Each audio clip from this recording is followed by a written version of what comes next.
All right, today we're going to crack open one of the most influential and, let's be honest, kind of difficult essays of the 20th century. It's T.S. Eliot's Tradition and the Individual Talent. And it makes a wild claim that the best artists aren't original geniuses, but are actually perfect vessels for the past. Let's dig into what that even means.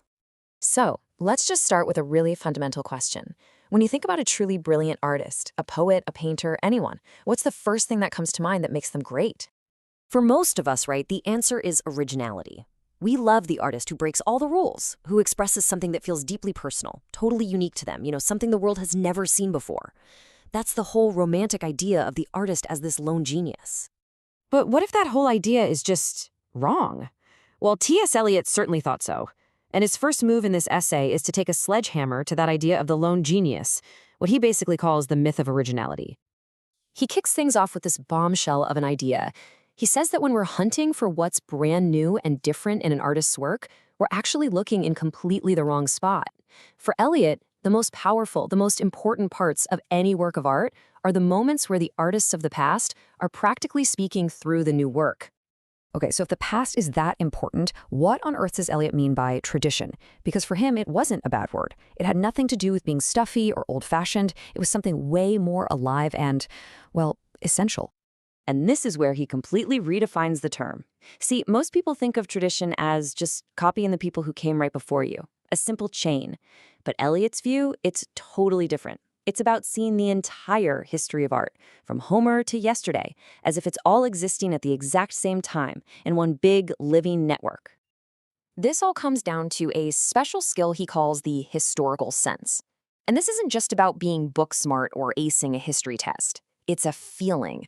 It's this active perception that the past isn't over and done with. No, it's right here, living and breathing in the present, shaping the art being made right now. And that leads to a pretty mind-bending idea. For Eliot, art doesn't really progress like science does. You can't say Shakespeare is an improvement on Homer. It doesn't work that way. Instead, when a truly new piece of art comes along, it joins that existing network. And just by existing, it slightly changes our understanding of everything that came before it. So the past shapes the present, and the present alters the past. Wild, right? So, this brings us to his most radical point. If art is all about this massive, impersonal tradition, then what's the point of the individual artist? Are they even important anymore? According to Eliot, the poet's job is not to pour their personal diary onto the page. It's not about expressing their unique personality. No, the poet has to become something else, a medium, almost like a vessel, where the feelings and images from tradition can mix together in new ways. And he explains this with a pretty brilliant analogy from chemistry class. Imagine you have two gases, let's say sulfur dioxide and oxygen. On their own, not much happens. But if you introduce a tiny shred of platinum, the catalyst, boom, they combine and create something totally new, sulfurous acid. And here is the absolute key. That little piece of platinum, it makes the whole reaction happen, but it doesn't become part of the final acid. It stays separate, neutral, completely unchanged. For Eliot, the poet's mind is that piece of platinum. It's just the chamber where feelings and images combine, but the poet's own personality, their own life, it's not part of the final poem. Okay, so wait.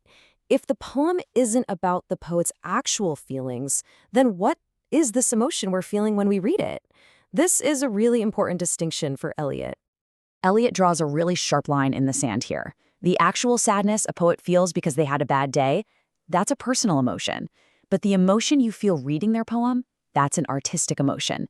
It's something brand new cooked up inside that catalyst mind from all sorts of ingredients. It's impersonal, and because of that, it's way more complex. So what this means is that the whole idea of the artist needing to live some dramatic, chaotic life to have something to write about, it's a total myth. Because the raw material for art isn't your own personal drama. It's the whole universe of language and tradition. The artist's job isn't confession, it's transformation.